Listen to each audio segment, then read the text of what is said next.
మీరు ఇక్కడ ఆస్తి బస్తి సంపాదించుకోండి, ఎన్ని కోట్ల రూపాయలు సంపాదించుకోండి, రేపు మరణిస్తే మేము అందరూ ఒకరోజు దేవుడి దగ్గరికి వెళ్తాము. అప్పుడు జవాబు ప్రతి ఒక్కరికి తెలిసి ఉంటుంది. అక్కడ మీరు భూమిలో ఎలా జీవించారు, నా గురించి మీరు ఎలా చెప్పినారు, ప్రజలకి ఎన్ని ఆత్మ మీరు కాపాడినారు. ఈరోజు మా ఆత్మ కాపాడుకోనికి మాకు ఇష్టం లేదు. పరలోకం వెళ్ళాలి, నా తండ్రితో ఉండాలి, నాకు నరకం వద్దు అయ్యా అని మా ఆత్మ గురించి ఈరోజు ఆలోచన లేదు. వేరే ఆత్మ గురించి ఎలాగ ఆలోచన ఉంటుంది. సాతానికి ఇదే కావాలి. మీ ఆత్మ గురించి మీరు ఆలోచన చేయవద్దు, వేరే ఆత్మ గురించి మీరు ఆలోచన చేయవద్దు. మీరు వాళ్ళు నరకంకి రండి అంతే. కొన్ని పాయింట్స్ ఎందుకు చెప్తున్నామంటే, మేము జాగ్రత్తగా ఉండకపోతే సాతాను కూడా ఇలాంటి విషయంలో కింద పడిస్తుంది.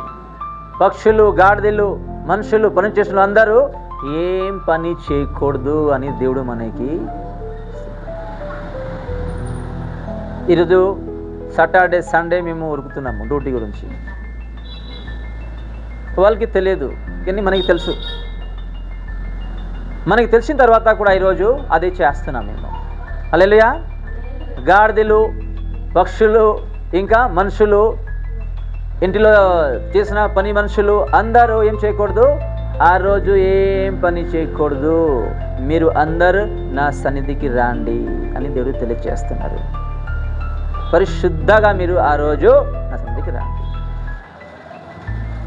ఈరోజు దేవుడు ఇచ్చిన వాక్యం ద్వారా నేర్చుకోవాలి ఏంటంటే, ఏదైతే దేవుడు మీరు చేయండి, నా వాక్యానుసారంగా జీవించండి అన్నప్పుడు అదే వాక్యానుసారంగా మేము వ్యతిరేకంగా జీవిస్తున్నాము.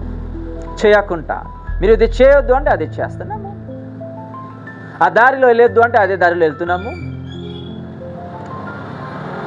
ఇది తప్పు అన్నప్పుడు అదే తప్పు పనులు మేము చేస్తున్నాము. ఆమెన్. ఇక్కడ చూస్తున్నాము స్పష్టంగా 14లో ఎవరు దేవుడు సన్నిధికి వెళ్ళాలా లేదా అనేది స్పష్టంగా దేవుడు ఇక్కడ మనకి తెలియజేస్తున్నారు.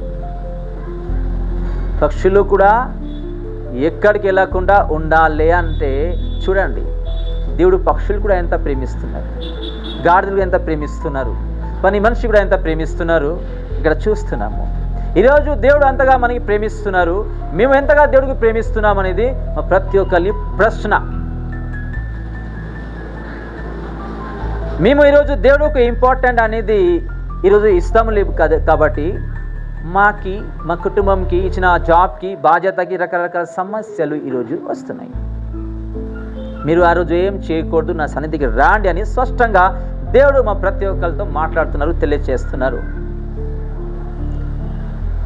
ఈరోజు మేము ఏం చేస్తున్నాము, ఏదైతే దేవుడు వద్దుమంటున్నారు అదే ఈరోజు మేము చేస్తున్నాము.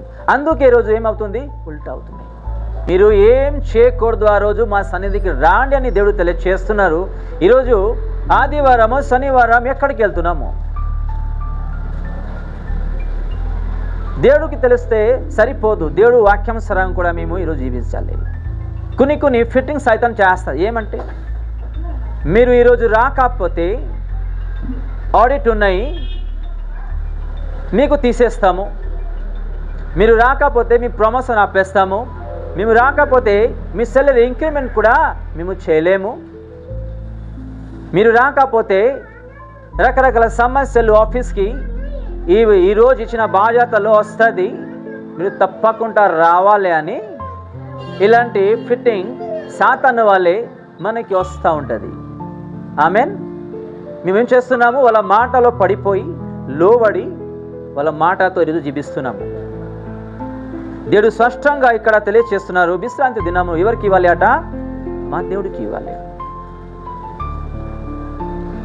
ఈరోజు ఎంత విశ్వాసీలు ఇంటిలో ఉంటారు, సినిమాకి వెళ్తారు, పార్క్కి వెళ్తారు, చుట్టాలు వస్తే ముచ్చట పెట్టుకుంటూ ఇంటిలో కూర్చుంటారు, టైం వేస్ట్ చేసుకున్న విశ్వాసీలు.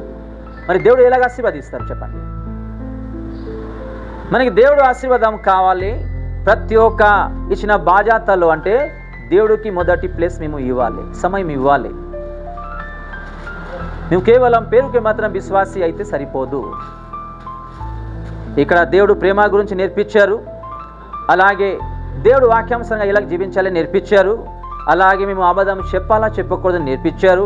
విశ్రాంతి దినాలకి రావాలా వద్దా, ఆ రోజు ఏం చేసుకోవాలి అని దేవుడు మనకి నేర్పించారు. ఈరోజు ఏం నేర్చుకున్నాము?